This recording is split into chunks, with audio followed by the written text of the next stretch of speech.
Hello and welcome to our Zonescan Net training and question and answer session. My name is Eric Galassi. I'm the commercial director for Gutermann USA. I'll be the host of this meeting today, of this training, and with me as my co-host is Max. He will be handling all the questions. You can say hello, Max, to let us know Hello. you're there. There he is. Um, so we're gonna give another minute or so here to let some people join into the meeting, work through some technical issues that they may have. Max is helping us with that. In the meantime, this is going to be a training on the Zonescan Net system, and we are going to have some questions and answers at the end of the session. And the questions can be submitted to Max via the chat button at the bottom of the screen. You don't necessarily have to write out the full question if you have a complex question, but if you can just type in the topic of what the question is about, this way that gives me a sort of an idea of where to start the answer question. And then if you want to, Max can then unmute you and you can join the group and we can all hear your question as you verbally express it.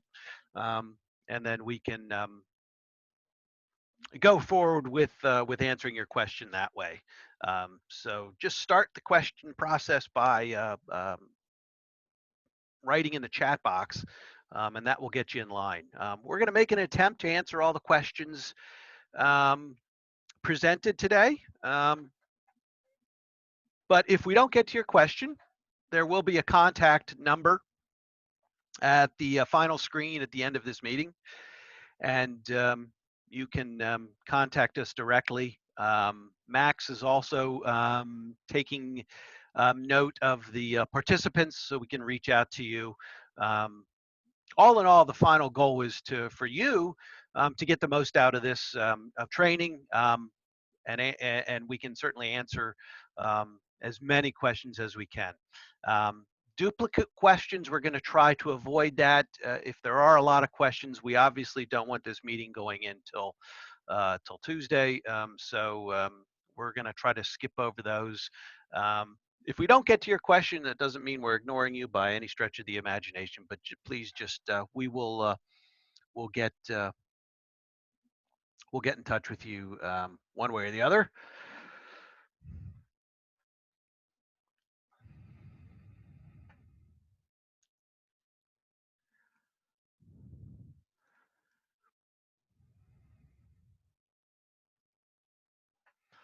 Okay, so I think we're ready to go. We're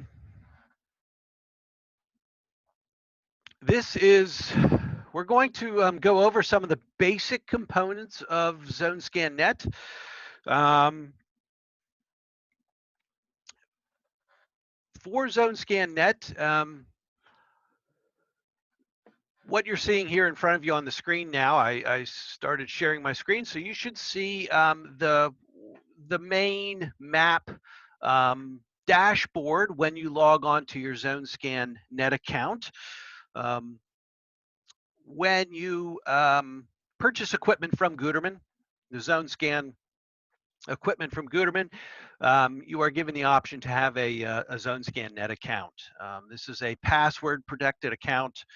Zonescan.net, you log in. I'm assuming most of the participants in our class today are current users of Zonescan Net. So for many of you, this is a familiar screen to see.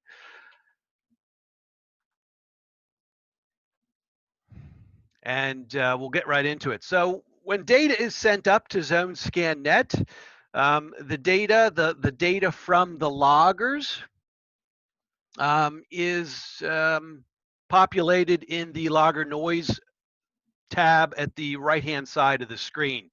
And you can see in this little listening area that we did, we deployed 4 loggers. and they populate in the logger noise tab. The leak score number is a cumulative 0 to 100 number that Zonescan assigns to the logger. And it gives the user a basic indication of how quiet or how loud um, the valve is that the logger is sitting on. It uses data from the amplitude and the frequency that was collected by the logger overnight to establish this 0 to 100 number. And most of us are familiar with the color coding of the loggers. Generally, a quiet logger is going to be green. Medium loggers from 40 to 80 or 40 to 70 are going to be yellow, and then your red loggers will be your loudest loggers, 80 to 100. Real briefly, with each logger, there is a loudspeaker just to the right of the logger score, the leak score number. And this loudspeaker allows you to click on the loudspeaker. A WAV file is downloaded onto your computer in the lower left-hand corner here. And you're able then to click that and listen to the actual sound recording that that logger did last night. So that's your logger noise tab. Your correlation tab, if there are any leaks between two loggers or potential leaks between two loggers, those will be listed in the correlation tab.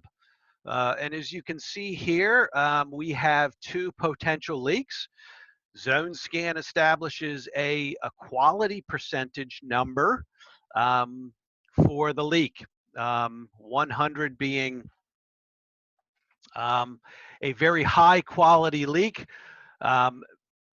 And I've shown you an example of a low quality leak here at 20%. Getting back to your loggers, so you're going to be toggling between your logger noise and your correlation tab to do your data analysis and your leak pinpointing. But before we get into the correlations, each logger, you can double click on a logger, and that opens up the individual logger window.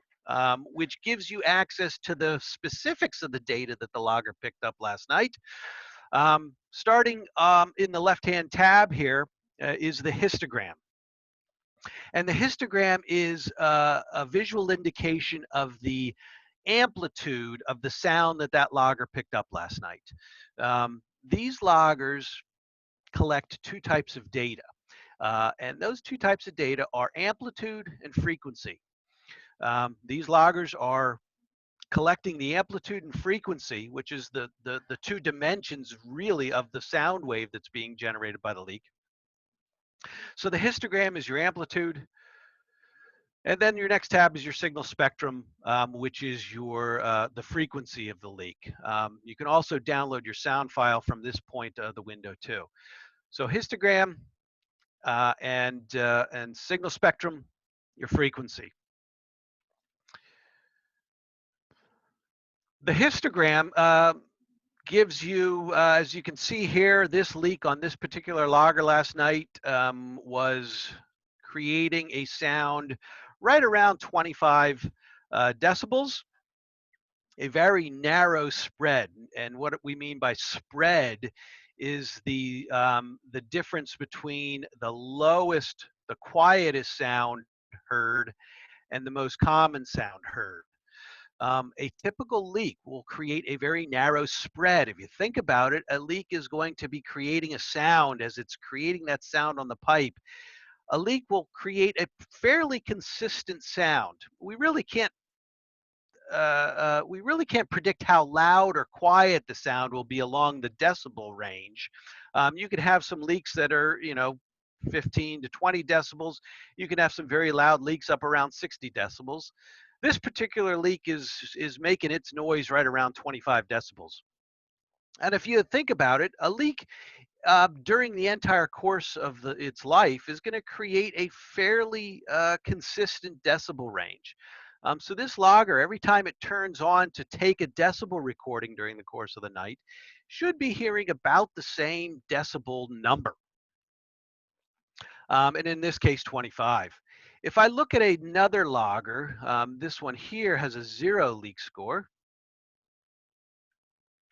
and I go into the histogram, you can see, one, that it's picking up a lower range of sound, a lot of sound here at about 5, 6, 7 decibels, but it's a very wide range too. Sometimes when the logger is recording its sound, it's picking up some very loud sounds. A couple times it's picked up a very much quieter sound. So the spread and the general shape of the histogram becomes a lot less concentrated compared to the histogram of our logger that's close to the leak. And here's a 9. This one here is probably hearing the leak, but you can see it's a much lower decibel range. So that's the histogram and the signal spectrum of the logger, accessed by double-clicking on the logger, going through the histogram and signal spectrum windows. The nice thing about the signal spectrum and these loggers' ability to capture the signal spectrum is that you can eliminate a lot of false positives caused by electricity. A logger that is picking up electricity. So here's a histogram of a logger. You can see it's picking up a lot of sound around 10, 15, 20 decibels. But on the signal spectrum, you can see it's got a very unique repetitive signal spectrum. And if I put my cursor at the very top of this signal spectrum here, this peak, you can see the X value is 60, which is the 60 hertz. The signal spectrum is measured in hertz. Electricity here in North America is hums at 60 hertz and harmonics of 60 hertz. So you can see this particular logger, even though it was picking up sound, loudness, 10, 15, 20 decibels, 24 decibels. There was loud noise, but the noise was electric in as its source. Electricity also creates harmonics of 60 hertz. So sure enough, if I put my cursor at the peak of these harmonics, you'll see 120, 180, 240, and so on down the line. Zonescan recognizes that 60 hertz electricity and it's filtered out. And thus the leak score of your logger is 0 or very low. Because Zonescan knows that that electricity is not coming from a source, which would typically be a leak. So that's your leak score, your logger noise, and your correlations. Many of you might be familiar with this and use that data frequently to analyze. The next thing I want to go over now is I've got a leak. What do I do now? A correlation are the two correlations are indicated here. Let's work on the 100% correlation. And you can see each correlation has a double-headed arrow next to it.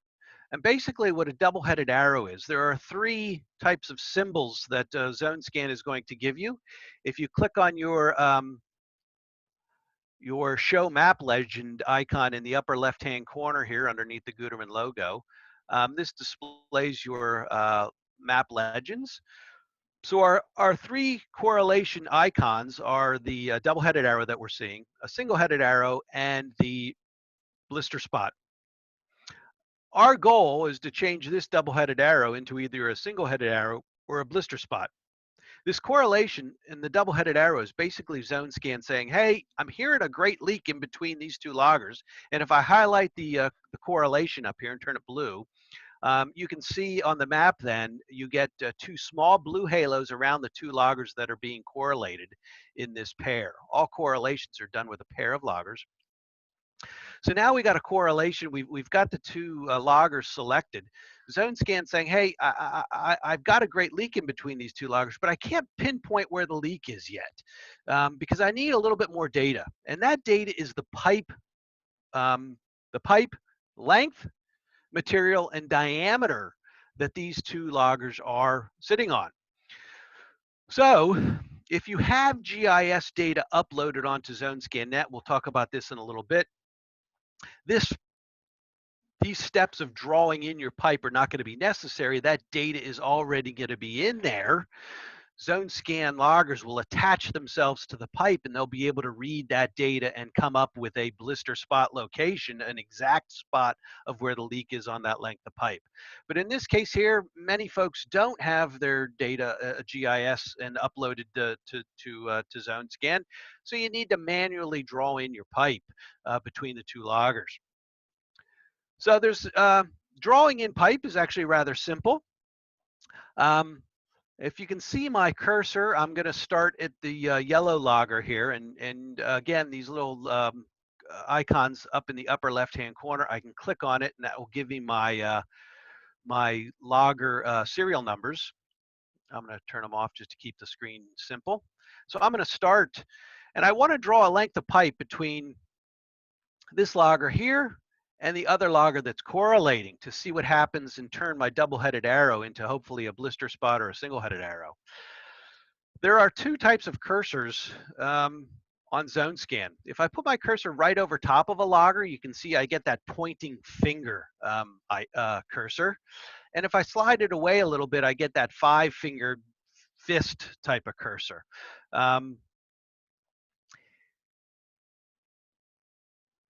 If I right click, if I put my cursor right on top of the logger with where I have the pointed finger and right click, I now open up a window that's going to say that allows me a menu item to create pipe. And you can see when I do that, a blue halo is created, a direct line in between the logger that I want to correlate or I want to connect the pipe to. So I can tap on connect pipe, and a straight length of pipe is created. And you can see very quickly, Zonescan turns that correlation from a double-headed arrow into our blister spot.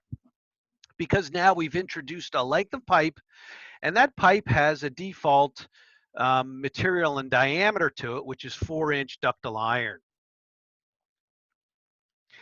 So two things I still want to do yet with this pipe, and I'm going to, I want to, as you can see, this pipe sort of goes along the bend of the street. It's not a straight length of line. It's not a straight lay of pipe. Whenever you create a length of pipe, nodes are created, which are visible as solid white circles at the terminal ends of the pipe. Those are the terminal ends of the pipe, and those nodes allow you to add pipe to it into another direction, a 90-degree or a service line. But those nodes indicate the end of that straight length of pipe. And in between every pair of nodes is a potential node, which is sort of like a transparent node that I can either create a solid node or grab this node and bend the pipe. So I'm going to grab the node here and sort of just play around and bend the pipe till I get it to do what I want it to do. And now I've created a length of pipe. And now you can see I've created a brand new node, and then automatically we get two new nodes in between the two real nodes that exist out in the on the map. Now I've created a length of pipe that more accurately replicates the lay of the pipe as it is out in the field. So now I'm happy with my lay of pipe. Now the final thing I want to do is put my cursor on the pipe, right click, and now I want to make sure that my pipe material and diameter is what it is out in the field also. And I mentioned earlier, the default is 4-inch ductile iron, but let's say, you know what, this is 6-inch. So I'm going to go over to 6-inch here, change it. That will change the pipe. And I've got to do that for every segment of pipe that I create. So in this particular example, I've got 2 segments of pipe. So now I'm going to go down here and I'm going to change my 4-inch to 6-inch. And you can see Zonescan is telling you that it's updated the location of the leak. You can see if I make small adjustments, the leak's not going to move very much, but let me just go into and try to do like a 24-inch. You can see how the leak really briefly moves location as I input different pipe diameter.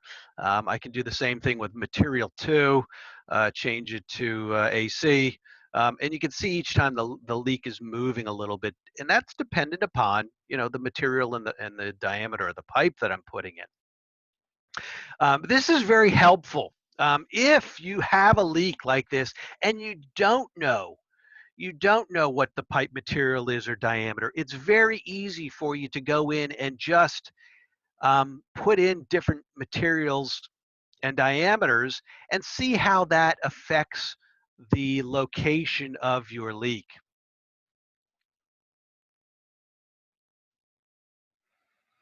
So now I've established my pipe material and diameter. The lay of the land, I've got a really nice correlation, a 100% correlation. I can, Zonescan uses Google Maps, so I can do all the neat things that you can do on Google Maps. Take my little guy here, do a street view. Well, hold on, where'd it go? Oh, there it is.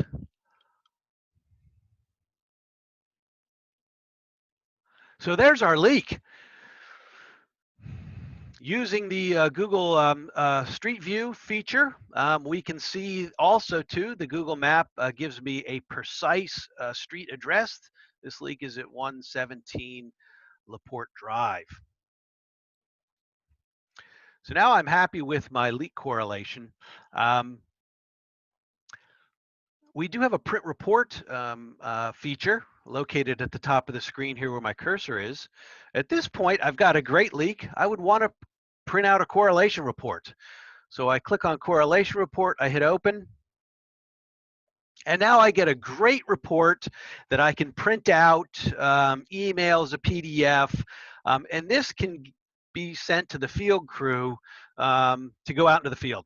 So the correlation report gives me a nice map view of where the leak is, the street view of where the leak is, and then the correlation data down here gives me the quality of the correlation, the street address of the leak, logger 1 and logger 2, and the distance of the leak if you measured from logger 1 is distance L1, distance of the leak if you measured from logger 2 is right here, and a total pipe length. And then if you have a comment, work order number 1, 2, 3, that can be inputted there too. So this gives you all the data necessary to go out in the field and to do further work in pinpointing, locating, and starting to dig this leak. So that's correlation.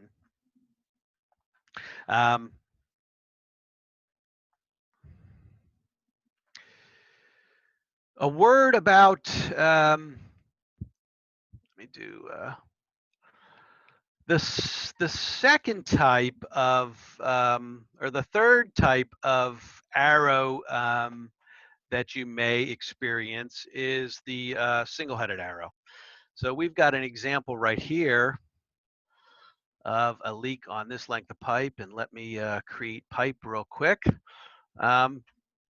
And while I'm doing that, I want to create a length of pipe between logger 854 and 978, because I think that's what this correlation is. Yes, so I go into correlations, I highlight the correlation, I can see the 2 small blue halos around these loggers. So I want to create a length of pipe between these 2 loggers. Now, if you remember in the previous example, I went in and I put my cursor on top of the logger, I right-clicked and I went down to create pipe. And you can see what happens here is the create pipe automatically is going to is going to bring me to a closer logger. I don't want that. I want to take my pipe up to the other logger. Um, so instead of having my cursor in this little pointer, I move it back a little bit. Now I move it back so it's a little fist, the 5-finger. Now I right click and I create pipe. Now I've got just a small stub of pipe that allows me to grab that end node and basically swing it to wherever I want to swing it. So now I'm going to swing it up to my logger here. I'm going to put that node right on top of the logger. Zonescan is going to ask me, do I want to connect the pipe to the indicated logger? For all of your correlations, you need to make sure that your logger is connected to the pipe, touching the pipe basically. So I'm going to say yes. And now you see I've got my length of pipe. Don't forget I want to go in and change the pipe material and diameter to what it is out in the field. And I've changed it now. And now I've got a single-headed arrow. If I zoom in here, you'll see the single-headed arrow. And what a single-headed arrow is telling you is Zonescan saying, hey, you've got a leak here, but it's what we call out of bracket. And now I can double click on my correlation, and that brings up our correlation graph. And you can see here that in this case we have a leak that is beyond logger 978. The leak sound is being heard by both of the loggers. It's giving you a 60% correlation. But once you put in the pipe material, Zonescan is indicating that the leak is beyond logger 978. And you can see in this particular example, we don't have any loggers beyond 978 to continue to do a correlation. So this is Zonescan basically saying, hey, you got a fairly decent leak here, but it's out of bracket. Let us suggest that you deploy loggers in farther to the northeast of what's being indicated here on logger 978. So that's a single-headed arrow, basically helping you determine where to deploy your loggers the next time you deploy them. So that is correlation, drawing pipe. Again, real easy. Started a logger, right click using your cursor, either your cursor in a pointing, the pointed cursor, right clicking and going into create pipe, or move your cursor a little bit away from the logger, right click, create pipe, and you get your more movable pipe length, and then you can swing that into whatever direction you want to go. And then for every length of pipe, you've got your 2 nodes at the end, and then a potential node in the middle. And I sort of visualize, if you can visualize making pipe, is if your lengths of pipe are a straw, and you had a handful of straws and you wanted to create a pipe network, you just can't just lay 2 straws together. You would need something at the end of each straw, almost like a marshmallow. If you take a marshmallow and stick it at the end of a straw, that marshmallow would be the node. And then from that node, then you can stick another straw in any direction that you want to continue your bends and your turns. So if you think of creating pipe as nothing more than straws and marshmallows and sticking them together to create your pipe network, with that mindset and that imagery, you should be able then to easily go and create pipe. I get the question all the time is can I create a GIS network by drawing pipe? And the answer is yes. Zonescan will save these pipes until you go in and right click and edit pipe or select pipe segment. You can delete the pipe stroke if you want. But if I don't delete that pipe stroke, that is always going to appear in my project on my map. And I do have some customers who have, on a rainy day, gone through and drawn in pipe throughout their system and creating basically a homemade hand-drawn GIS network. So that is quite possible. And as I showed you a second ago, you can always delete this pipe too by hovering over the pipe, right-clicking. You're going to select the pipe segment. Oops. And then hover over again. You can delete the pipe stroke. I'm going to tap on delete pipe stroke. Zonescan is going to say, hey, you're about to delete something that might be important. Are you sure you want to do that? Hit yes, and then the pipe stroke disappears. So you can do this with your own projects and practice drawing pipes. And with a little bit of practice, you'll get fairly good at drawing pipe. So that wraps up my little lesson on drawing pipe and how that can be done. Before we get into any questions and answers, though, I do want to go over and give you a few pointers to help you get the most out of your Zonescan net. And I want to go into the administration tab. You can click on your administration tab, and that opens up a side menu here. And there are a number of settings and features that you can access from the administration here. And the first one that I want to do is go back into correlations here. You can see on this particular correlation, I have a quality of 20% showing. 20% is fairly low. I showed that just for an example and training purposes. You can adjust the what quality of correlation is shown by going into administration, going into your project settings, clicking on correlations, and changing your correlation color, the yellow. If I change it, and you can see here, to the right of this window, 40 is the default. So I'm going to go back in here and I'm going to change it back to 40. I'm going to hit save.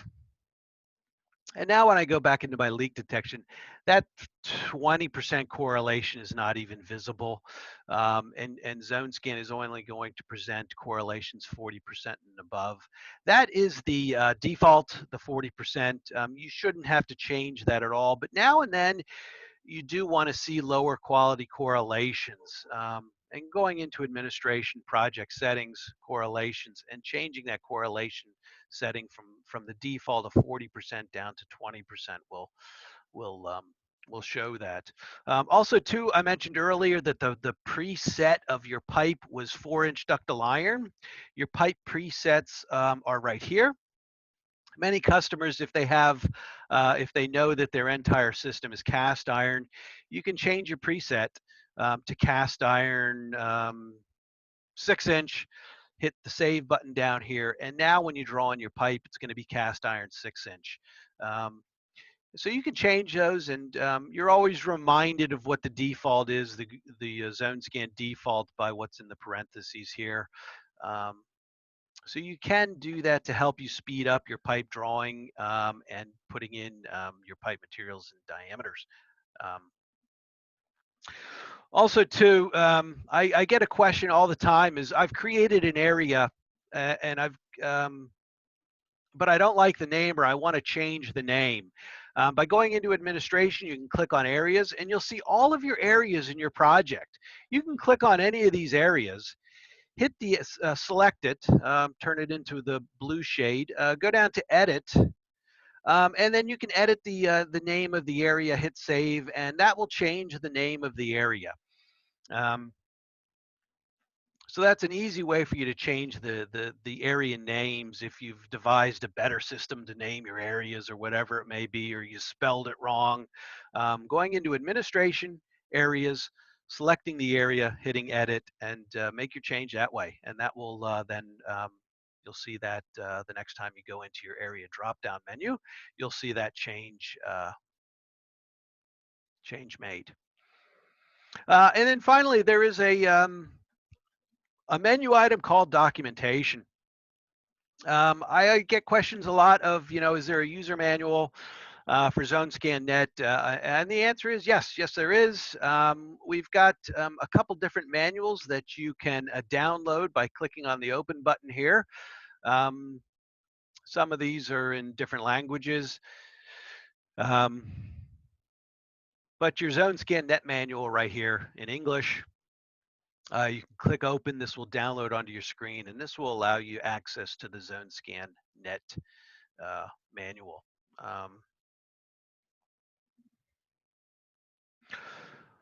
Also, too, I get questions a lot of how do I upload my GIS data into Zonescan Net?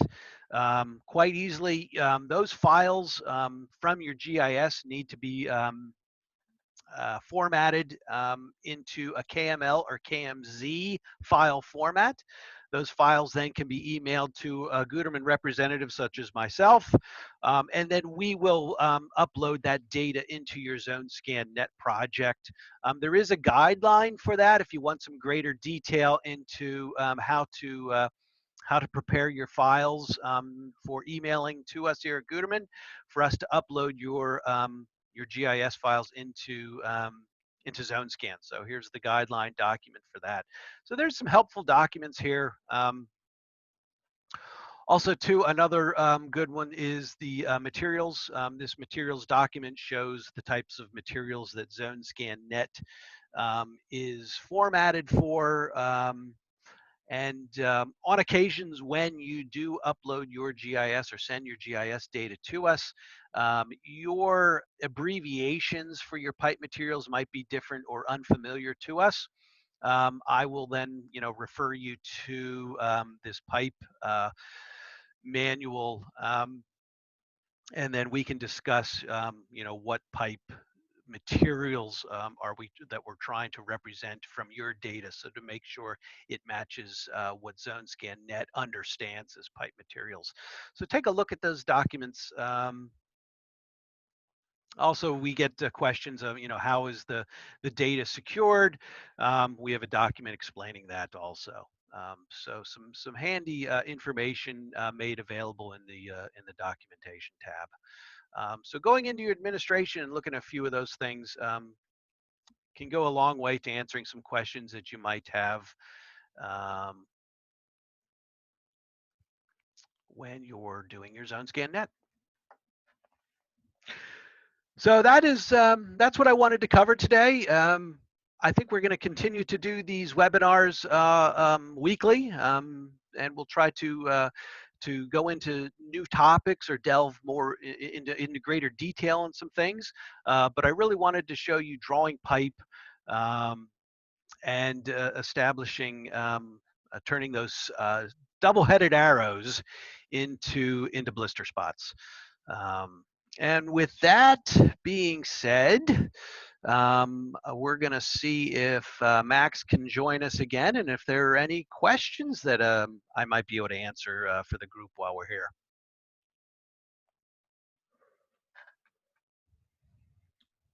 Hey, Eric. All right, let's dive right in. We have a few questions. So, Certainly. all right. All right. So, kind of in the vein of what you're talking about, Tom asks, what happens to the drawn-in pipes once the KML files are updated? Oh, that's great. Yeah, good question.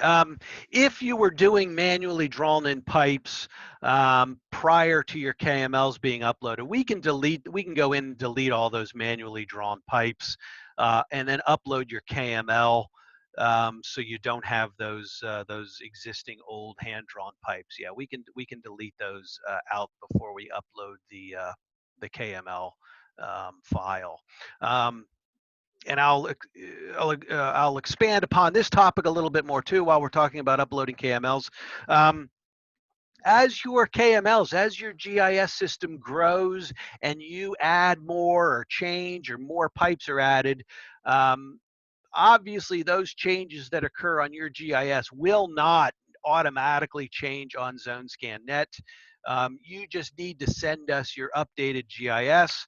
A simple email saying, "Hey, here's my updated GIS. Delete or take down the old GIS on my project and upload this new GIS," and we can easily do that. So, if that's something you want to send to us, once or twice a year to update your GIS pipe, feel free to do so. Good question. Anything else, Max? Yeah. S. Grossman asks. Let's see. I'll unmute them in a bit, but will we go over logger noise and correlations in the GIS uploaded system? So S. Grossman, let me unmute you in 3, 2, 1. Hi, good Hello. morning. Hi there. Hi, so I just kind of what you went over already, but we already have the GIS embedded into the program. Mhm. And I guess one question I have is like we'll set out 10 loggers and we'll have a bunch of different like yellow correlations and stuff, and it's kind of like we know they're probably not leaks, but I guess the best way to figure out is it a leak, and then just kind of um, kind of what Right. you already did today sort of already helped, but just Mhm. kind of I don't know, hard to Yeah, what you want to do is if you have GIS data already uploaded onto your Zonescan net, and you're telling me you are, when you upload your logger data and you go into your correlations, you should either see blister spots or single-headed out of bracket correlations, because when you send data to Zonescan net, Zonescan should be connecting your pipes automatically, connecting your loggers automatically to your pipe network. And when the loggers are connected to the pipe, the correlations are automatically done. So you should not be seeing a lot of double-headed arrows, because if you recall, double-headed arrows in most cases means that either the logger is not connected to the pipe, or you might have a break in your GIS data. Um, so when you are uploading data, you should be either seeing a lot of blister spots or single-headed arrows. And if you are, then you pretty much can be certain then that the loggers are attached to the pipe and are reading the pipe accurately. You can see if a logger is attached to the pipe. It's now and then, if I'm going to zoom into this logger here, logger 507843, it is attached to the pipe, but you can't really see it. Now and then you got to use your drag and drop mode, which is this icon in your upper left-hand corner. And if I now hover over my logger, I can move it a little bit, and you'll see a red line from the logger. Let me unclick my drag and drop mode. You'll see a red line from the logger to the pipe, and that's telling me that the logger is indeed connected to the pipe. And it's because these two loggers are connected to the pipe is that we get a correlation result.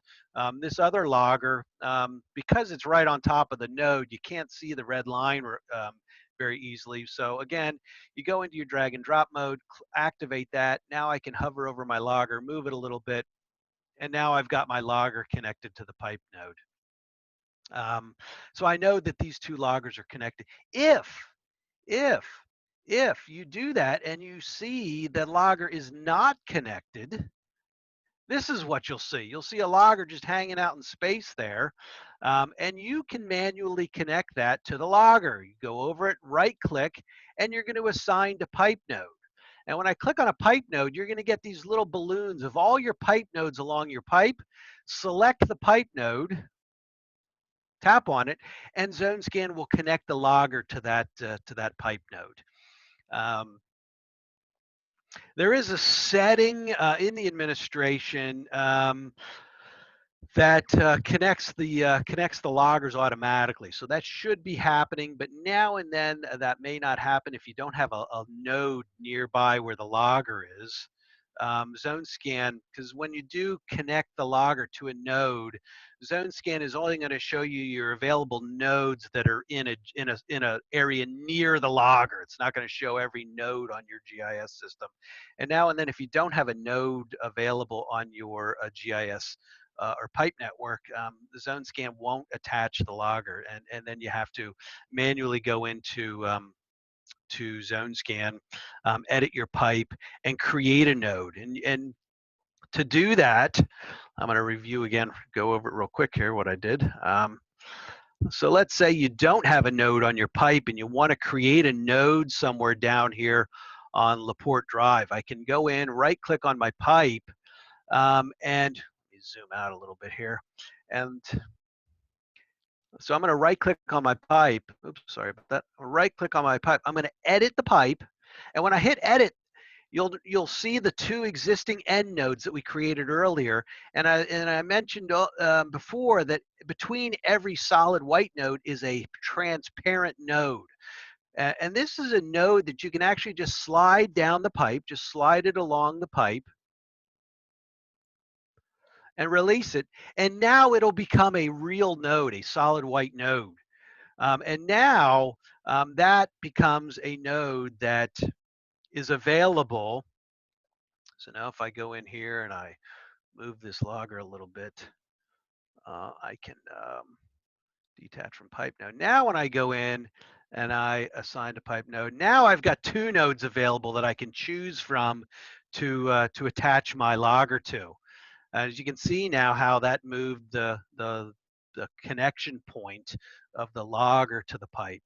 And it's this connection point where the red line attaches to the pipe. That is where Zonescan is doing the calculation for the leak.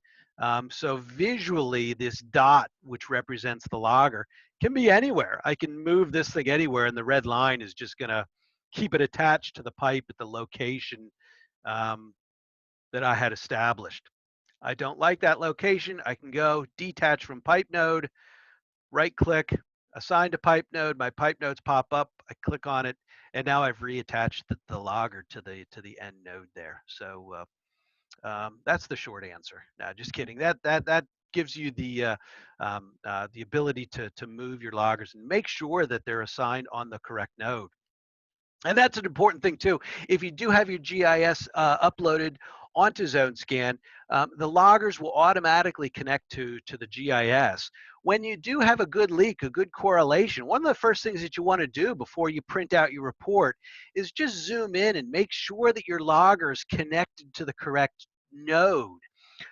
Particularly for embedded and uploaded GIS, you may have multiple nodes at each intersection if you have multiple valves. So you want to, if you have a decent correlation and you want to ensure the utmost accuracy, zoom into Zonescan Net and make sure that the red line from the logger to the node is going to the correct node. And if it isn't, change the red line to the correct node. And then all you're doing then is ensuring the better accuracy of the pinpointing and location of the leak. Okay, thank you very much. Okay, great. Anything else? Any other questions, Max? Yes. So let's see. All right. David asks, do correlating loggers read only in one direction? He has to remain muted. Okay, that's fine. Yes. Do correlating loggers read in only one direction? They don't.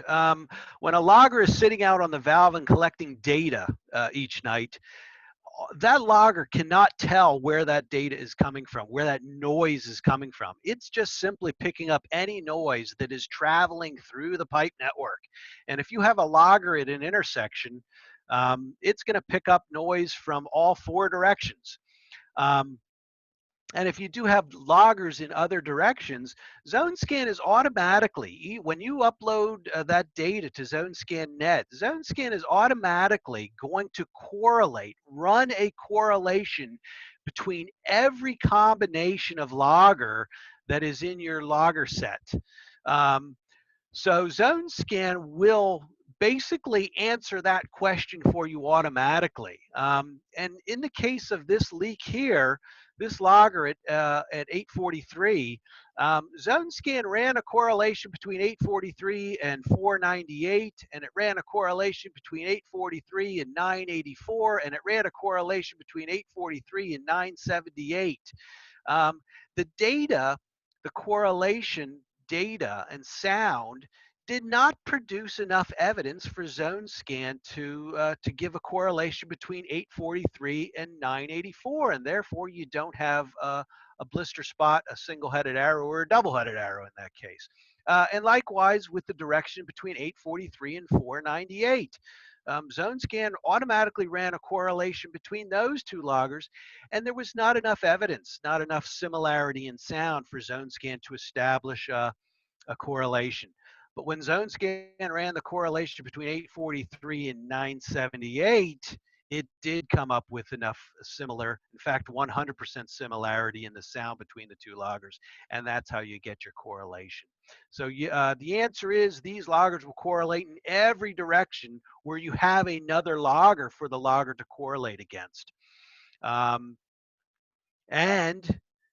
if a correlation or if a similar sound occurs outside the two loggers, you're going to get that single-headed arrow pointing in the direction where the similar sound is coming from, and that Zonescan saying, "Hey, I correlated between these two loggers." Let me show the example. I correlated between these two loggers, but I'm getting an out of bracket sound. So yes, these loggers will correlate in any direction where there's another logger at the other end of the line. Good question. Thanks. Sounds good. All right, I'm going to throw to Steve Gillum. Steve Gillum's a sales representative from across the pond here. Let's unmute him. Steve's much more than that, but that's a story for another day. Better introduction than that. Yes. Hi, Steve. You're unmuted. Hi, Eric. No, that's fine, Max. Don't worry about it. Now, Eric, sorry to butt in. I think the guy may have been referring to a ring main, where if you go back to that leak that you were showing, or what we call in the UK ring mains anyway, or a looped pipe. Let's say, for instance, that you had pipe going all the way around that kind of crescent that you've got there, Greenwood Drive. Yes. And you only had the two loggers there, but you had the whole pipe connected. The correlation could be going from the top logger left along Greenwood Drive. Yeah, you can draw it in. Yep. Exactly. Yeah, that's okay. Yep. I mean, I may be wrong, but that's what I think he was referring to. Okay. And in this case, you don't really know where the leak is because it's going to give two indications. I must not have it joined here. No, something's not joined. But anyway, when you've got, I don't know why. Just edit one of the pipes, then it may do it for you.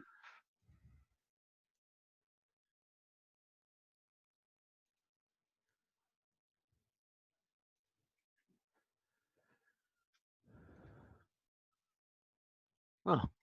Okay, I'm not sure why it's doing, but what should happen is that you should see the shortest distance giving your red, as Eric calls it, blister spot. But then you'll see if the correlation is going the long route of pipe sections, then you'll see a grey blister spot indicating that the fact that the correlation could be on that section of pipe rather than the short distance.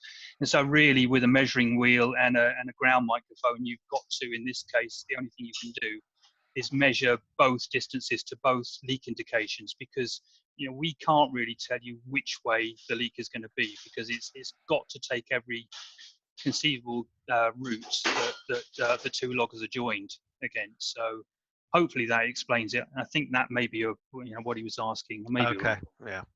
I don't know why we're not showing the grey blister spot there, but we should. I mean, if pipes are connected in all different directions between two loggers, it will show you the leak spot in every direction it can, but it will show the red or the yellow as the shortest distance between the two loggers. Right. We'll work on getting an example of that, so the next time we meet we have you may just need to recalculate, Eric, and then it appears. I'm not sure why. Anyway, I will go. Okay. Bye-bye now. Steve. Thanks. Thanks, Steve. All right, Eric, another question, also from Dave. Are we going to go, it's a logger maintenance question. And so he's asking what it means when the logger is red in the maintenance tab. In the maintenance tab, if you have a red logger, can mean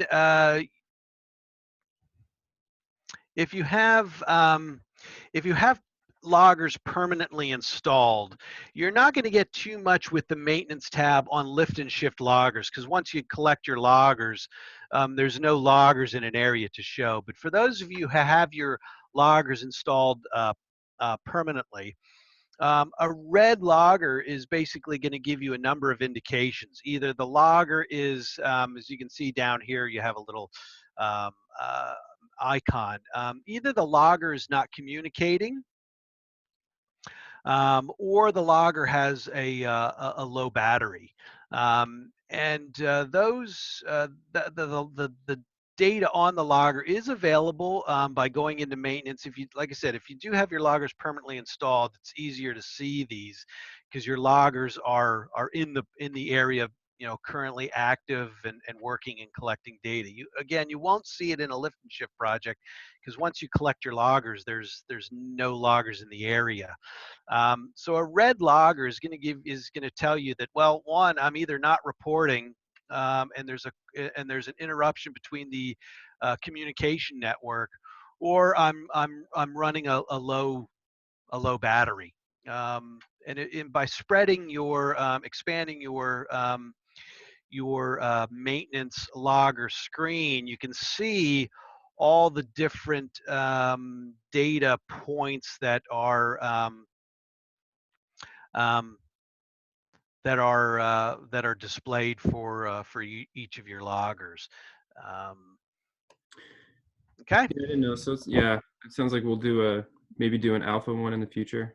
Yeah, I think we can do that then. Yeah, we can do a permanently installed Zonescan net training session because you're right, data looks a little bit better or not better, it looks different for loggers that are continually reporting from the same location.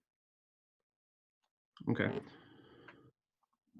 Sounds good. All right, so let's see here. Catherine, John Pajol asks, we can see that when you zoomed in, there was an example of pipe that didn't exactly follow the street line, and he's wondering, he can keep adding nodes to make Yes, the pipe follow the street line, but how absolutely. important? Yeah, he's wondering how important is that exactly? That's a great question. Yeah. In this example here that we see on the screen, I basically drew two estimated lengths of pipe. I could get really crazy and keep editing pipe and create a very precise length of pipe as it loops around the street. But you can see it's not moving the location of the leak very much. If I undo that and I go into my leak report, my correlation report, and hit open, you can see the distance of the leak from logger 1 is 445 feet. So what I can do now is so 445 feet. Now I'm going to edit pipe and make it a little bit more accurate. I'm going to do that.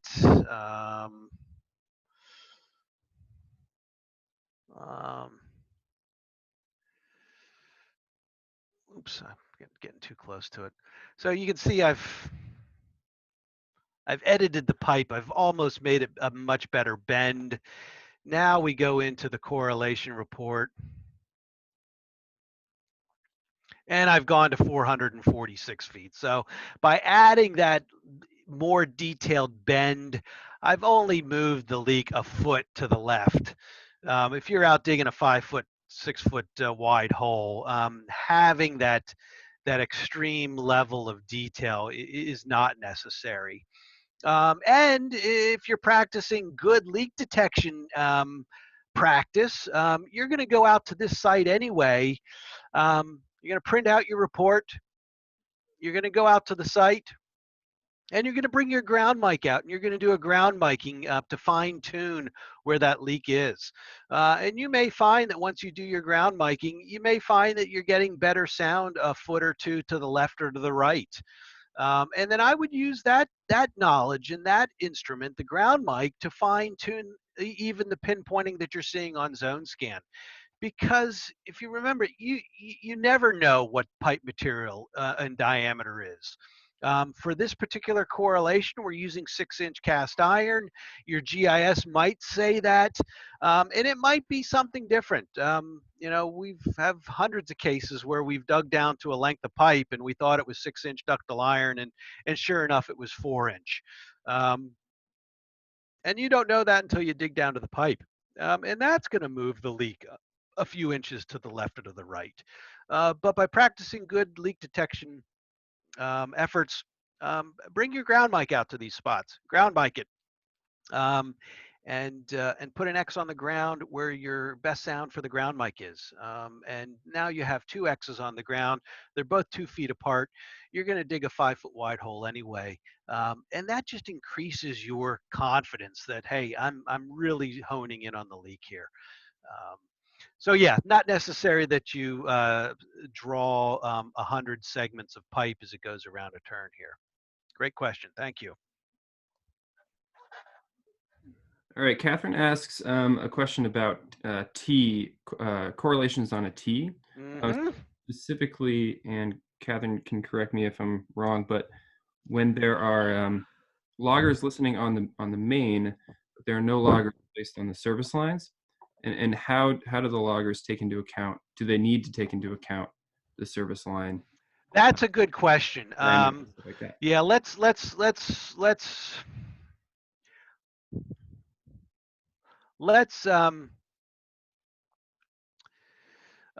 say this pipe here, and I'm drawing a length of pipe.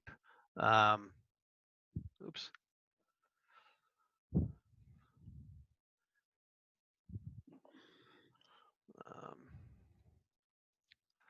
Let's say you do have a service line coming out of a house onto and connecting onto the main, and you have a length of service line coming onto the main.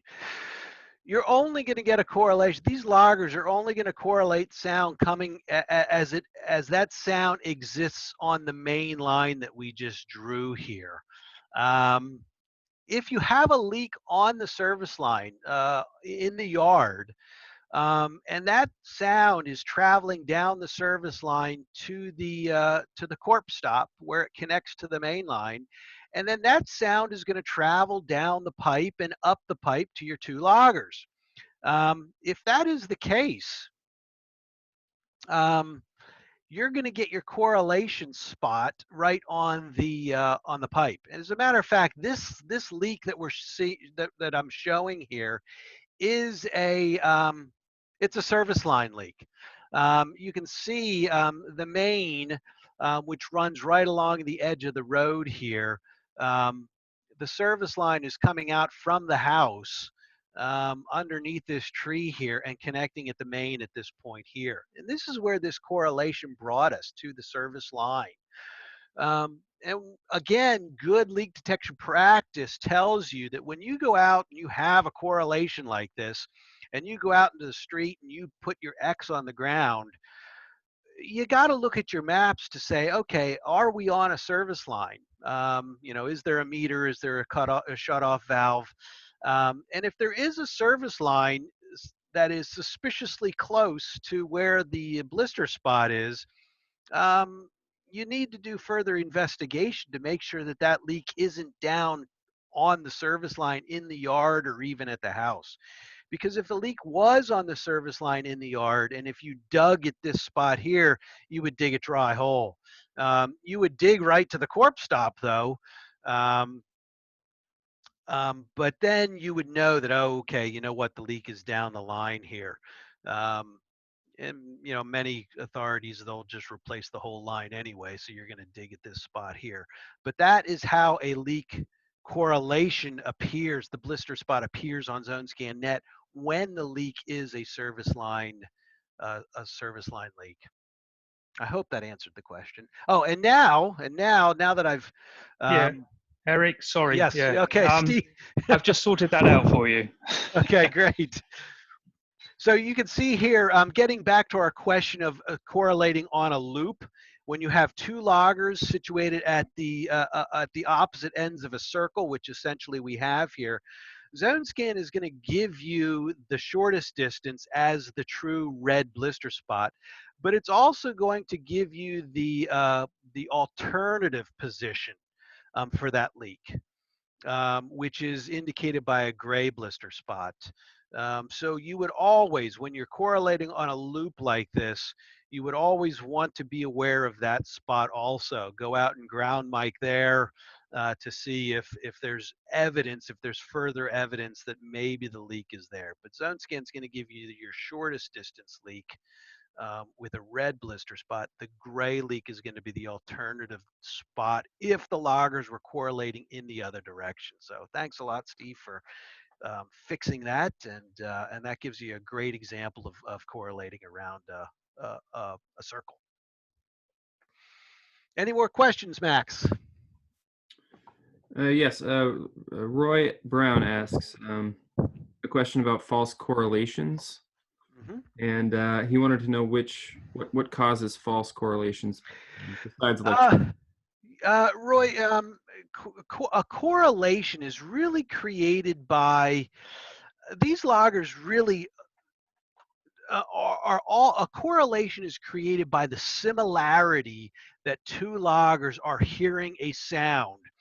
Zonescan Net has a filter feature that sort of looks for and knows what a leak sounds like. And therefore, we can also filter out what a leak doesn't look like. So electricity, we know what that looks like. We know it's at 60 hertz, and thus we can easily filter that out. However, these loggers, they don't know out in the field whether they're listening to a leak or a non-leak sound. All they're doing is collecting sound. And then when that sound data is sent to Zonescan, Zonescan correlates or compares the sound files between all the loggers in your area.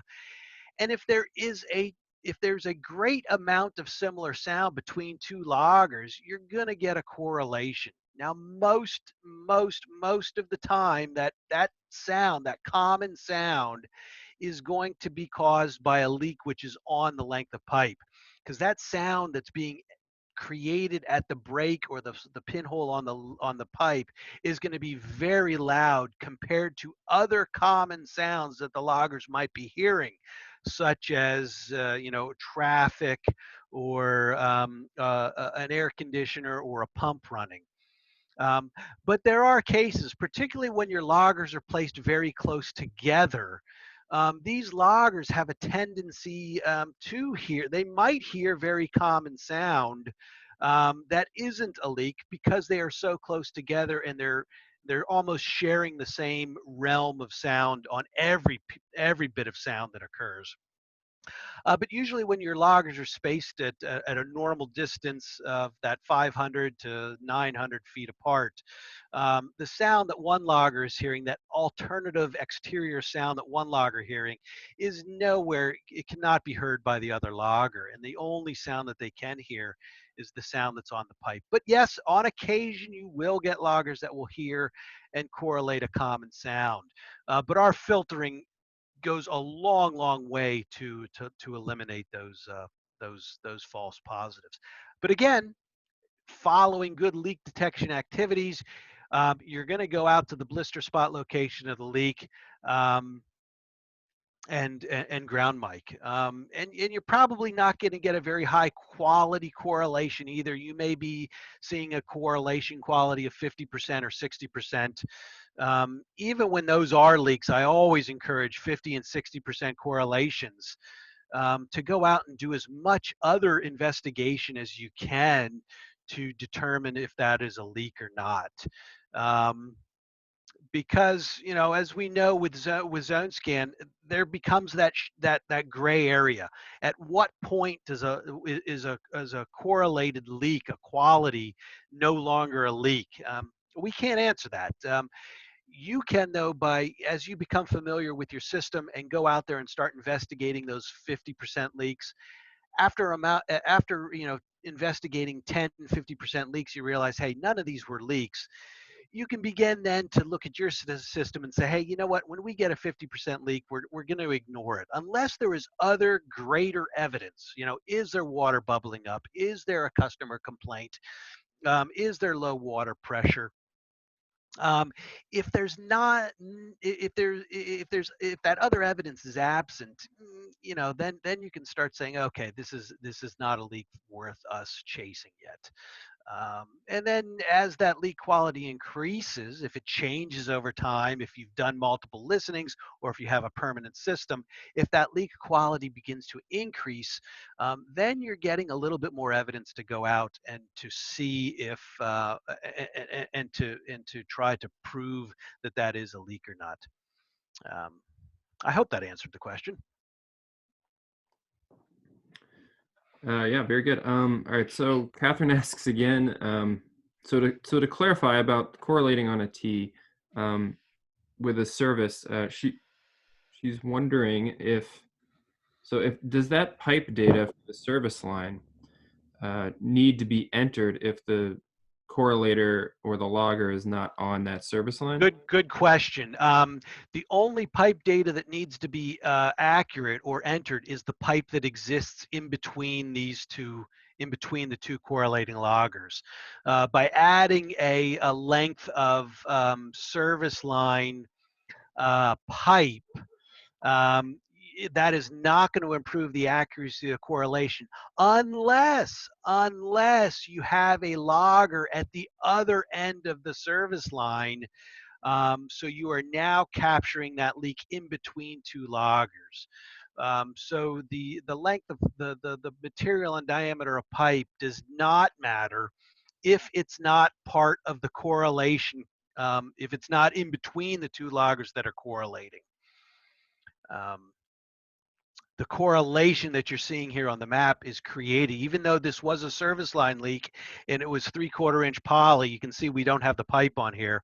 That sound is hitting at the corp stop and traveling down the pipe in both directions to where the loggers are picking it up.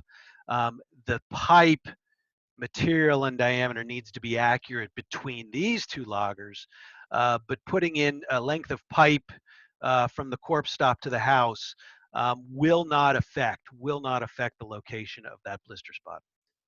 Good question. All right, Mitch asks, if there is a leak correlated on pipe and that pipe has a beam that has a clamp, so a clamp over a broken section of pipe, will that sound travel through that? Yeah, yes. If you are getting a correlation and a correlation quality in a blister spot, then you can assume that the sound is crossing over that that clamp.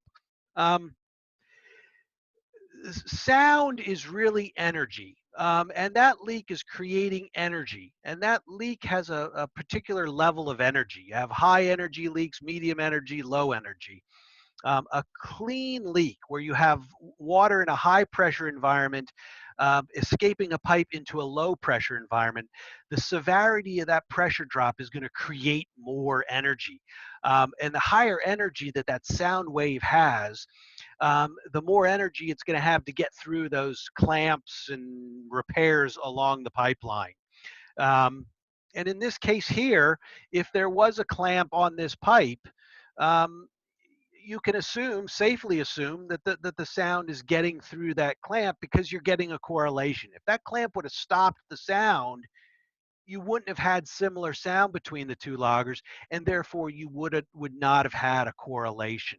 In most cases, a clamp properly installed on a piece of pipe is not going to completely stop the energy of sound as it travels down the length of pipe. It might weaken it a little bit, and therefore the sound coming past out of the clamp has less energy in it and won't travel down the pipe as far. But in most cases, it won't stop it dead. If you have a length of pipe and you know you've got clamps that are slowing down or eating up the energy in that sound wave, you can solve that by putting your loggers closer together. so so the loggers are at either end and are capturing that sound before the energy in that sound wave dies out and it becomes inaudible. So yeah, good question about clamps. Also, too, a word about clamps and pipe material.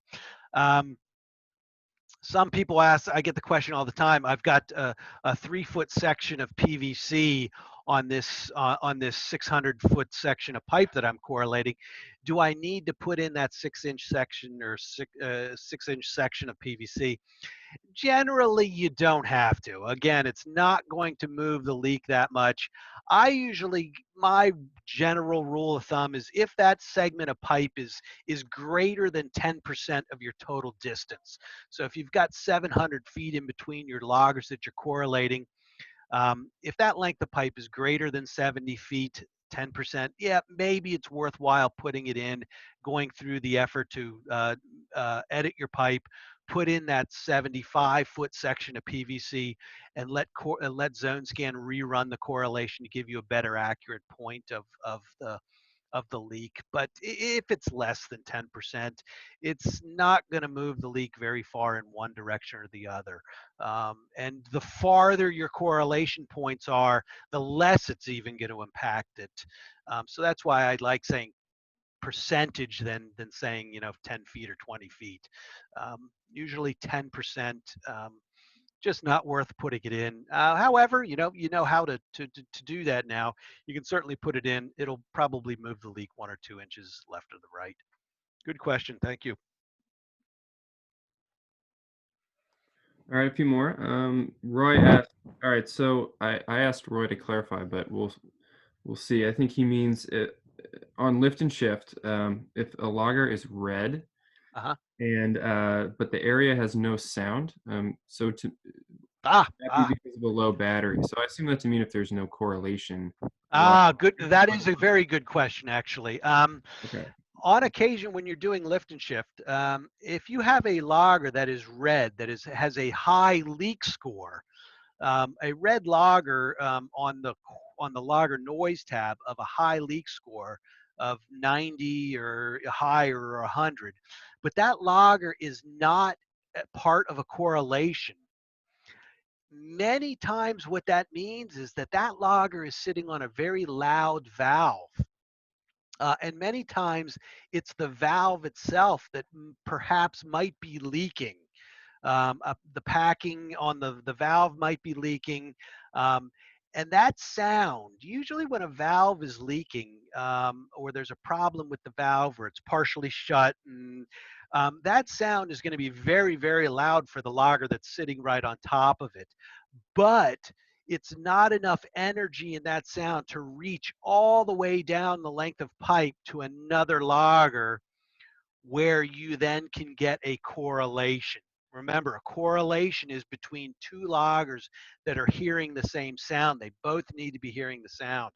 But on occasions, you will get a red logger, a high leak score, but that logger is not correlating. 9 times out of 10, go out to that valve and investigate what's going on with that valve. That valve is creating a very loud sound, but the structure of the valve tends to keep that sound right on the valve. And you caught a very loud valve because you have a logger right on top of it. So I would always be suspicious when you go into your logger noise and you see a high leak score number on a logger, but it's not part of a correlation. I would say that it's time to go out and pay that valve a visit and see what else is going on. Thanks, Eric. I'm going to unmute Roy just to. Okay.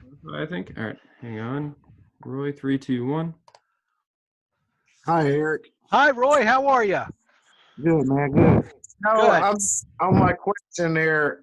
When I say a red logger on a valve, there's no sound in the whole area, the whole block area. There's no sound at the next valve, no services, no hydrants. I'm just wondering because I had sent some of my loggers in to get batteries replaced. So okay. Is that an indicator of low battery? No. A logger that is reporting red in your logger noise when you send data up to Zonescan Net and it's giving you a high leak score number, that is not an indication of low battery. Um, However, if you're noticing that wherever you put that logger out, and it's always coming back with a very high leak score number, um, I would, yeah, then you can become a little suspicious of that logger. That if you've noticed that every time you put it out, it comes back 100 leak score, and you go out there and try to listen on it, and you're not hearing anything. Um, if you begin to get a suspicious logger like that, send that back to us. We can certainly do a health check on it to make sure that it is that it's listening properly. But that's not an indication of a low battery.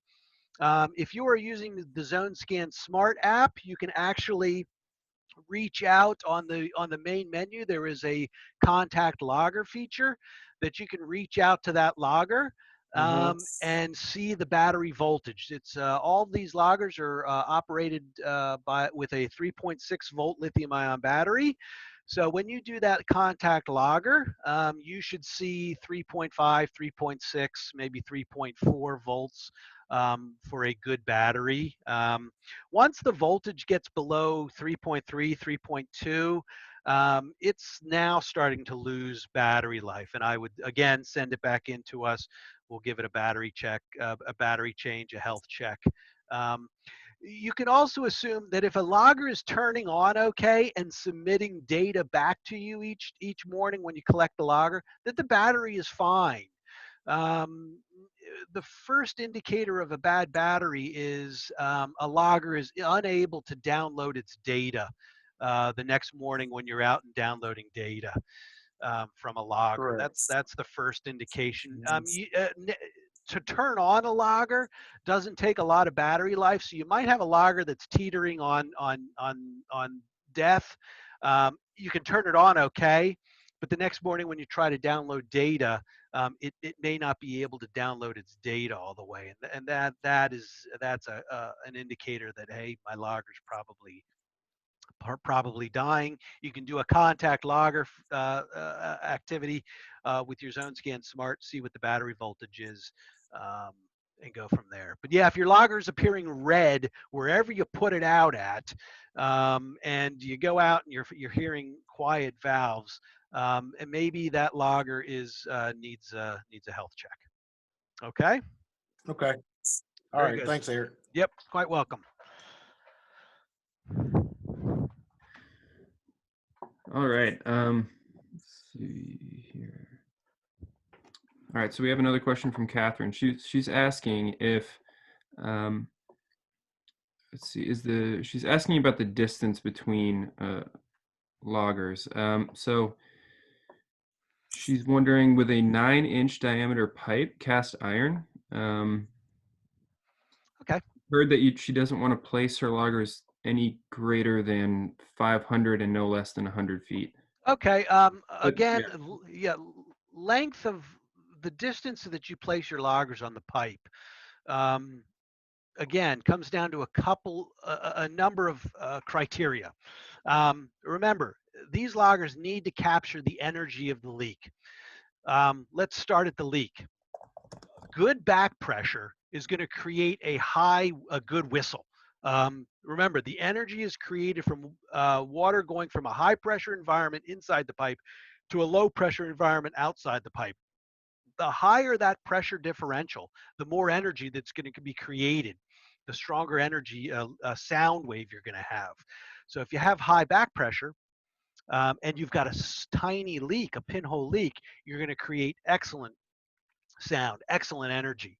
Um, the material of the pipe also will affect how that energy now travels down the pipe. Ductile iron and cast, sound travels very good on that. The brittle material doesn't absorb the energy as much as, let's say, plastic does. Plastic is a softer material. It absorbs that energy, that sound wave energy, and that energy dies out sooner. The diameter of the pipe also plays a role, because as the pipe gets bigger, that's more and more mass of material that is absorbing the energy of the sound wave. It's like a big sponge. So that also impacts the amount of energy, and how that energy dissipates along the length of the pipe. Generally speaking, in a typical municipal system, 4, 6, 8, 12-inch ductile iron, cast iron, you can have your loggers 6, 7, 800 feet apart, and you're going to capture the sound. As that pipe material gets bigger or the pipe material gets softer, you've got to move your loggers closer together. So when you're on 8-inch PVC, 400, 350, 300 feet apart is what you're going to need to capture that energy. And now and then you might even have to put them closer together. I wouldn't recommend putting your loggers closer than 100 feet together, though, because as I mentioned earlier, once they're so close together, one, the accuracy of their pinpointing diminishes, and two, they start hearing a lot of similar sounds because they're so close to each other. You might get, loggers picking up similar sounds that aren't a leak. People always say it's tough to hear leaks, or you can't hear a leak on plastic. That's not necessarily true. Any pressure drop, water going from a high pressure to a low pressure, is going to create some sort of sound. It's just a matter of how quickly the energy in that sound wave gets absorbed by the length of pipe. And bigger, softer pipe is going to absorb that energy quicker than smaller, brittle pipe. And thus you need to sort of plan that and understand that when you're deploying your loggers. Um, so I hope that answered the question. Sure. I got a question or a clarification from Steve. I'm just having trouble unmuting him, but he was saying that you need wanted to clarify that you need low back pressure and not high. So high inside pressure and low outside pressure. Yes, yeah. I'm sorry. Yeah. The pressure differential between the pressure inside the pipe and the pressure outside the pipe needs to be a big differential. One of the issues that you find now and then is when a leak has been leaking for a long amount of time, and depending upon the backfill that pipe is laying in, if that backfill is not allowing that escaping water to drain easily, the ground is becoming saturated with the leaking water, and a curious thing begins to happen, and the pressure outside the pipe actually begins to increase because you've got water escaping the pipe. It has nowhere to go, and thus you create a high pressure reservoir outside the pipe. That is also going to diminish the sound of the leak, because now you have the outside pressure beginning to approach the pressure that's inside the pipe. Eventually, when that pressure gradient equals out, you'll have no sound emanating from that leak in the pipe. And that is why finding a leak on a complete main break, where the complete length of pipe breaks and the pipe unattaches from each other, you lose a tremendous amount of pressure differential between between the point inside the pipe and the point outside the pipe where the leak is. In fact, it goes to flat. And with a main break, you know that you lose pressure all the way up the line. You may lose pressure 5, 6, 7, 100 feet, a mile away. You're losing pressure in that line. So yes, understanding I need high pressure inside the pipe, low pressure outside the pipe, to create a better sound. And as those pressure gradients approach each other, get similar to one another, that's going to affect and lessen the energy in the sound wave, and thus the sound wave energy. The sound wave doesn't have enough energy to make it down to the next valve, where it gets absorbed by plastic or a larger diameter length of pipe.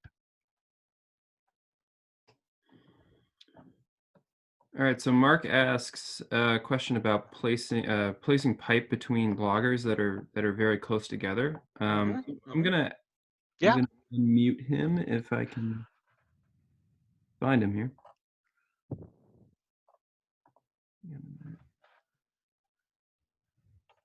Oh. All right, Mark.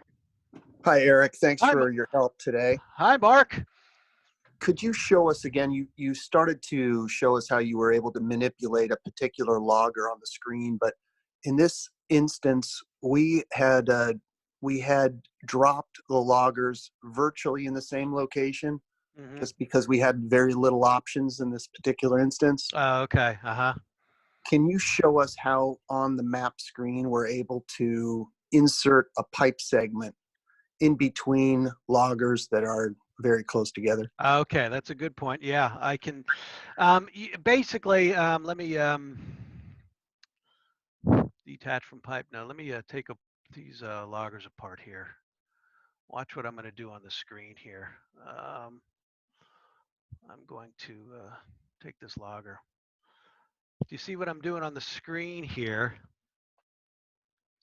I've got two loggers that are very close together now. Can you see that?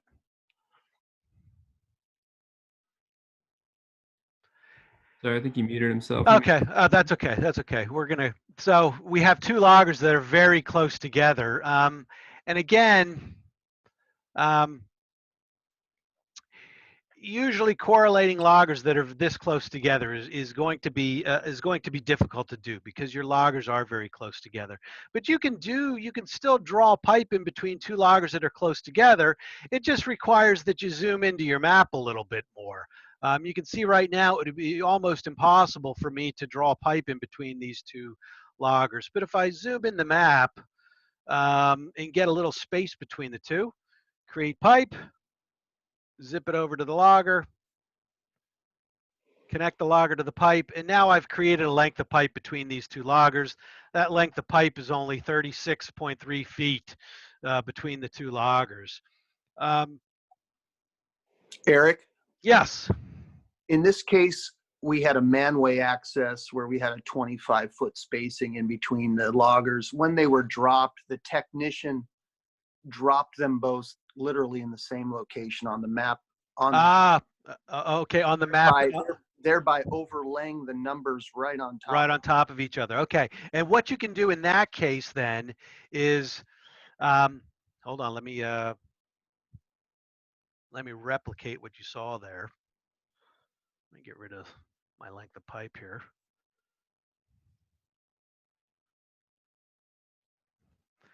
So you have a case where it almost looks like this, where you have two loggers right on top of each other.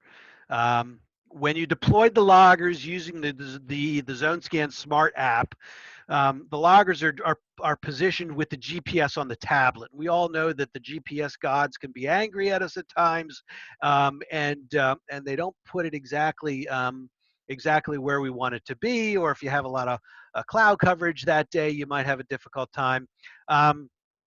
Once the data is uploaded to Zonescan Net, it is, and you see this situation, and you say, "Oh boy, these two loggers were deployed right on top of each other." That is not how it was out in the field. You can use your the drag and drop mode, which is this icon in the upper left-hand corner here. It's tiny, but it's got a little red dot on a globe. Activate that button. You activate and unactivate it by clicking it on. So it's unactivated now. I click it on and activate it. If it's activated and you hover your cursor over the loggers, you will see these four arrows, four directional arrows. That means that you can click on a logger, left click on it, and physically move it anywhere you want to on the map. And you can improve the plotting of that logger now and say, okay, it was really right there is where the valve was. You can take the other logger and do the same thing and improve upon it. You can actually even turn on the satellite in Google and say, okay, you know, now I can use landmarks out in the Google world, zoom into the Google map as far as you can go and say, hey, you know what, it was right at the edge of this guy's driveway. So now I can put the logger there. Now I've improved the accuracy and the placement of my loggers, and I'm happy with their placement. Deactivate your drag and drop mode so you're not accidentally moving the loggers around. You can go back into your map, and now you can zoom in even more now than what this Google map allowed you to do, and now start your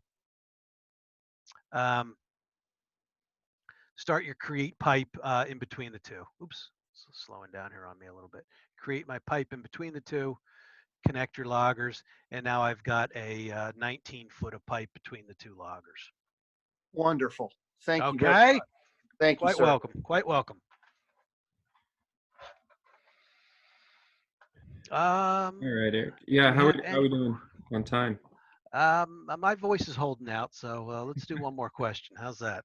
Great. Let's see here. We have a few. So Adam asks, if you're unable to contact the logger, and I'm actually not sure if this is an alpha or lift and shift question, but he's Okay. asking if what is happening when you are able to contact a logger one day and then have no contact. Okay, this is probably for a permanently installed logger. Lift and shift, actually, yeah, he said lift and shift. So Okay, okay. So you're having problems turning on the logger every day. It's either it's the logger is not programming regularly every day. A couple things that you can do. Is if you have external antenna for your comlink, put on your vehicle antenna to improve the radio connection between the comlink and the logger. That might improve the reachability of the logger. If you have an external antenna on the logger, put on the external antenna to improve that radio connection between the comlink and the logger. If you've done that and you're still experiencing a logger that just doesn't want to turn on like all of your other loggers do, it may be moody and turn on one day and then the next 2 or 3 days decide not to turn on again. That's not acceptable. These loggers should be turning on every single time that you interrogate them, as long as their battery is healthy. Send that to us. We can certainly do a battery change and a health check if necessary. These loggers are durable.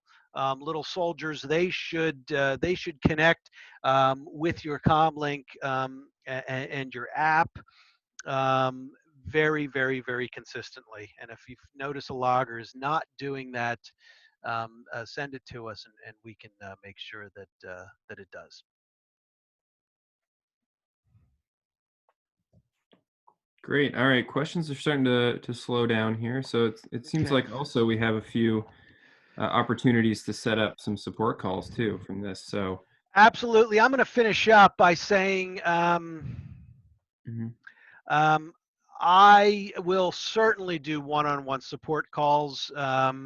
So if you have some very specific questions, if you want me to look at your own data, we can certainly do so. The data that I showed here was from generic demos that we did, so I wasn't sharing anyone's dirty laundry or anything. But if you want me to take a look at some very specific projects, feel free, by all means, to set up a tech support call where we will go on and share screens and look at Zonescan, and I can answer some of your very detailed questions about specific data. We were always available to do that. And as we end our webinar here, Max is going to put up some phone numbers for you to contact.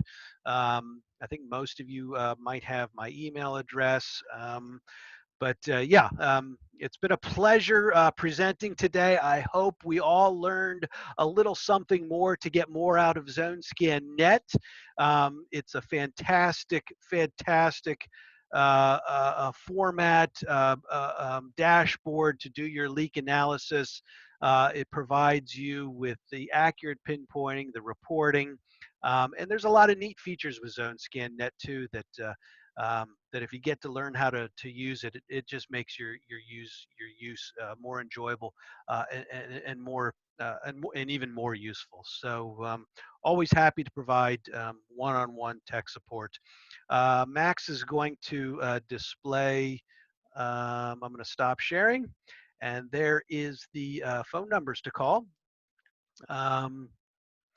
And for myself and Max and Steve over in the UK, we thank everyone for tuning in today. This was a lot of fun doing this. The questions were fantastic. It shows me that the people are invested in their leak detection program, and that's really good to hear. So it's been an absolute pleasure. We'll continue to do these webinars. If they're meaningful for you, by all means, let's do some more. So with that, I am signing off. Have a great day. Stay safe out there, everyone. And let's continue to find some leaks. Thanks a lot. All right. Bye, Eric.